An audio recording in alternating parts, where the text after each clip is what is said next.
আমাকে মার দিয়ে দেবে এগুলো করলে আমাদের মানে ফোন করতে হয় না, আমি পরে ফোন করতে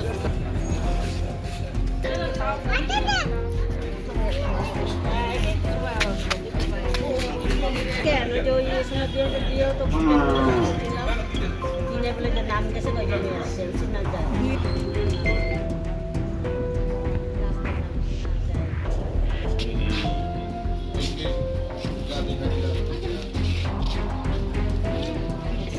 পাতার মধ্যে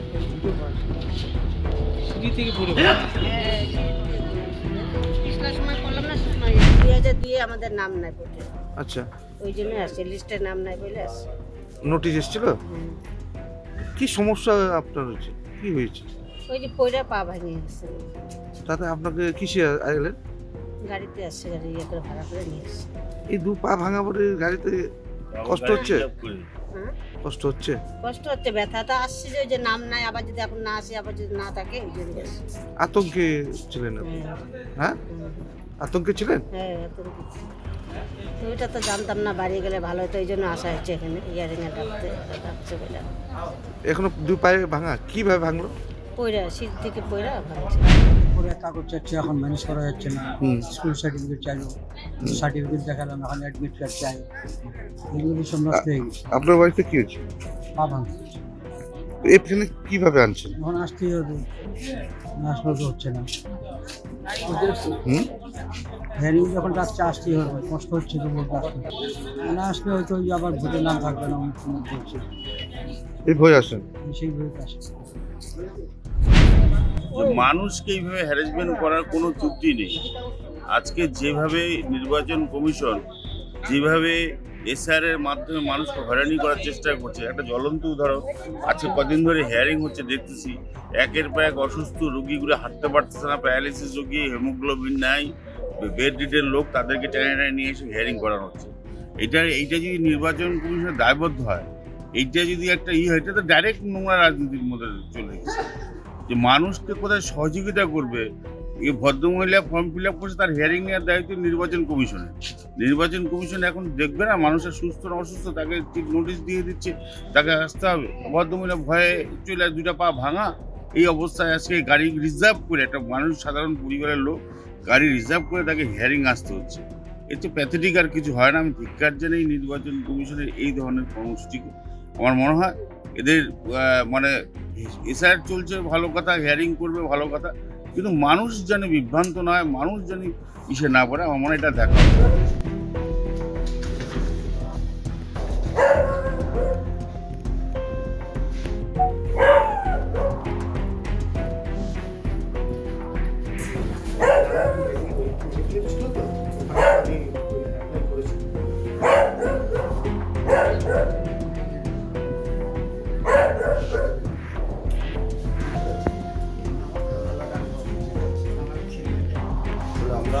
আমরা আছি, ভয় নেই, আমরা রয়েছি, ছেলের সঙ্গে আমরা রয়েছি, নিশ্চিন্তে থাকি।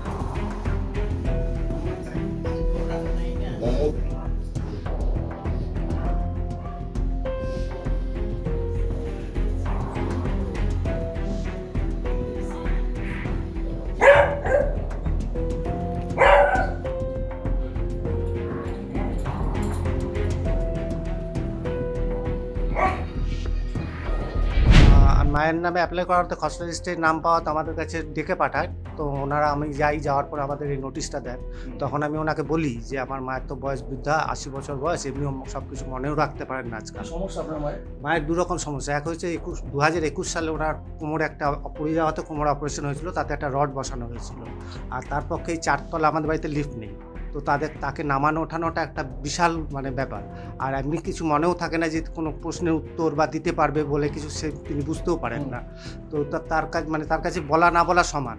তো আমি তখন জিজ্ঞেস করেছিলাম যে যদি বাড়িতে এসে শুনানিটা করানো সম্ভব কিনা, বা অন্য কোনো ফর্ম ফিল আপ করতে হবে কিনা।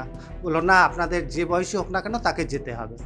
ওই শুনানি সেন্টার যেখানে দিয়েছে আমাদের যে বিএলও যিনি ছিলেন, যিনি আমাকে ডেকে পাঠিয়েছেন, মিস্টার অমিত সাহা, উনি বলেছেন না, আমাদের কাছে এরকম কোনো ইনফরমেশন নেই যে বাড়িতে গিয়ে শুনানি হবে, তো আপনার মাকে অ্যাম্বুলেন্স করে হলেও নিয়ে যেতে হবে। কিন্তু নির্বাচন কমিশন তো নির্দেশ দিয়েছে যে যারা অসুস্থ এবং যারা বৃদ্ধা চলাফেরা করতে পারেন না, তাদের তো বাড়িতে গিয়ে তাদেরকে শুনানি কাজ করতে হবে। সেটা আমি পেপার পড়ে জেনেছি, কিন্তু ওনাকে বলাতে উনি বললেন আমাদের কাছে এইসব কোনো ইনফরমেশন নেই। এখন তো আমি তাই জন্য আমাদের এখানকার যারা নেতৃত্বে আছেন তাদের কাছে আমি গেছিলাম, তাদের সাহায্য চেয়েছিলাম যে কী করা যেতে পারে। হ্যাঁ অবশ্যই, নাহলে আমি একা, আমার ভাই রিহ্যাব সেন্টারে আছে, ভাইকেও কী করে আনবো আমি জানি না। চারতলায় থেকে কী করে নিয়ে যাবে, ওনার ছেলে অসহায় আমাদের কাছে এসছে এবং মানে কোনো দিশা খুঁজে পাচ্ছে না, এবং আমরাও সঠিক দিশা দিতে পারছি না। এই কারণেই আমি নিজে ওর সঙ্গে কথা বলেছিলাম, তিনি বলছে যে আসতে হবে, এই মুহূর্তে আমরা কোনো ব্যবস্থা করতে পারছি না। আমি বললাম তাহলে কী করে সম্ভব, একজনকে কী করে নামাবে কী করে? তখন বলছে আমরা তাহলে যদি না আসতে পারে দ্বিতীয়বার আমরা হিয়ারিংয়ের নোটিশ দেবো। এবার দ্বিতীয়বারে হিয়ারিংয়ের নোটিশ দেবে কি না সেটাও ঠিক নেই। অ্যাকচুয়ালি এটা হচ্ছে যে জেনুইন যারা ভোটার তাদের নাম কি করে বাদ দিতে হবে তার সব রকম চক্রান্ত নির্বাচন কমিশন করছে, এবং নির্বাচন কমিশনের সঙ্গে এক মানে কিছু এয়ারও সহযোগিতা করছে, মানুষের পাশে না দাঁড়িয়ে, মানুষের সাথে না থেকে। এবং সব থেকে আশ্চর্যর ব্যাপার যে বিএলওর কাজ হচ্ছে বাড়িতে এসে নোটিশ দেওয়া, বিএলও ফোন করে ডেকে নোটিশ দিচ্ছে, তার বাড়িতে আসার মতনও সময় হচ্ছে না। আমার ফর্ম রিসিভ করছে, রিসিভ করে সেটা আপলোড হবে, ভেরিফাইড হবে কি হবে না সেটা নির্বাচন কমিশন দেখবে, তার সে আপলোড করার তার দায়িত্ব। সে লিখে দিয়েছে যে নট ভেরিফাইড প্রত্যেকটা বাড়িতে। উচ্চতর নেতৃত্বকে জানিয়েছি, আমাদের বিধায়ককে জানিয়েছি, আমাদের সাংসদকে জানিয়েছি, আমরা আমাদের জেলা সভাপতির সঙ্গেও যোগাযোগ করেছি, আমাদের টাউন সভাপতিকেও আমরা জানিয়েছি। আমরা আমাদের দল যা সিদ্ধান্ত নেওয়ার এ বিষয়ে নেবে। ফলো করুন সংবাদ প্রতিদিন ডিজিটাল।